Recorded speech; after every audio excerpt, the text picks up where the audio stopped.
Position paper बनाने का मकसद ये होता है कि आपने जितनी भी रिसर्च की है, इसको आप कंसाइज़ करके एक पेज में समरी दो हमें, कि आपको समझ क्या आया अपनी रिसर्च से या आपका कंट्री आज स्टैंड कहाँ करता है इस सर्टेन एजेंडा के ऊपर। तो मैंने इसको बहुत सिंपली 3 पैराग्राफ में आपको डिवाइड करके बताया है।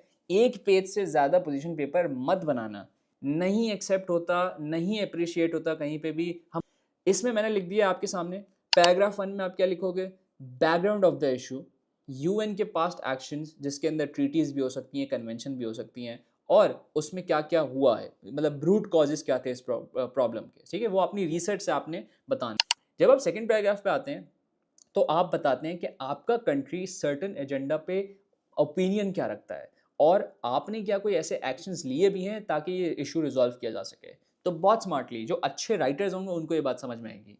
नंबर 1 पैराग्राफ में अगर मैं कोई ऐसी बात लिखता हूँ कि जिसके अंदर कॉल बैक बन सकता है सेकंड पैराग्राफ में, ऐसा प्रॉब्लम का रूट कॉज मैंने आइडेंटिफाई कर दिया जो हमारे कंट्री ने भी कभी ना कभी फेस किया है, जैसे सिविल वॉर फॉर एग्जांपल, ठीक है? या फिर हमारे कंट्री के अंदर बॉर्डर्स जो हैं वो डिसाइडेड नहीं थी, या इंटर कंट्री जो है प्रोविंसेस लेवल पे बहुत डिबेट थी या लड़ाई थी, बहुत कुछ हो सकता था, ठीक है? तो इस तरह हम रिलेट कर सकते हैं कि यार हाँ देखिए, इस तरह का प्रॉब्लम हमारे कंट्री में भी एग्जिस्ट करता था जो बॉर्डर सिक्योरिटी से रिलेटेड है, डायरेक्टली इलीगल आर्म से नहीं लेकिन बॉर्डर सिक्योरिटी से है, जो हमें लगता है कि also causes the problem of arms trading. तो हम इस प्रॉब्लम को समझते हैं, हमने इस प्रॉब्लम के हवाले से सर्टेन एक्शंस लिए हैं और इन सर्टेन एक्शन से हमें ये फ़ायदा हुआ है।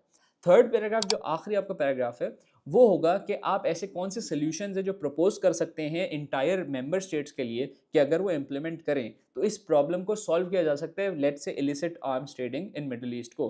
तो आपने जैसे फॉर एग्जांपल नॉर्थ मैसेडोनिया बन गए, हमने ये सोचा कि यार बॉर्डर सिक्योरिटी हम मिडल ईस्टर्न कंट्रीज को कहते हैं कि आप बढ़ा लो, सही है? और दूसरा, आप ट्रैकिंग क्रिएट करो, ट्रैकिंग बनाना शुरू कर दो कि यार ये कहाँ से आर्म्स आ रहे हैं, कहाँ जा रहे हैं, वगैरह वगैरह, सही है? तो इस तरह का एक पोजीशन पेपर बन सकता है।